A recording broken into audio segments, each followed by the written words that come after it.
Santhosh Subramaniam movie பார்த்துருப்பீங்க.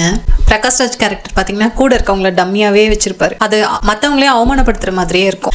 இந்த மாதிரி கேரக்டர்லாம் முட்டாள்களுக்கு ஒரு படி மேலே. அது அவங்களுக்கே தெரியாது. அவங்க நல்லது பண்றோம்னு நினைச்சிட்டு எல்லாருக்கும் கெட்டது பண்ணிட்டு இருப்பாங்க. சந்தோஷ் கேரக்டர் வந்து எமோஷனல் ஆகி எல்லா தப்பையும் நீங்க தான் பண்ணீங்க அப்படின்னு சொல்லுவாரு. ப்ளீஸ், அப்படி என்னடா இழந்த? இன்னும் புரியலையா உங்களுக்கு? உன் விஷயத்துல எதுவா இருந்தாலும் 1000 தடவை யோசிப்பேன்டா. ஆமா, 1000 தடவை இது அவனுக்கு நல்லா இருக்குமான்னு யோசிப்பீங்களே தவிர இது அவனுக்கு பிடிச்சிருக்கான்னு யோசிச்சிருக்கீங்களா? கேட்டதை விட அதிகமாக கொடுக்கறதுல இருக்கிற சாட்டிஸ்ஃபேக்ஷன் என்னன்னு உங்களுக்கு தெரியும்பா. நான் நினைச்சது கிடைக்காதப்ப இருக்கிற வேதனை எனக்கு மட்டும் தான்ப்பா தெரியும்.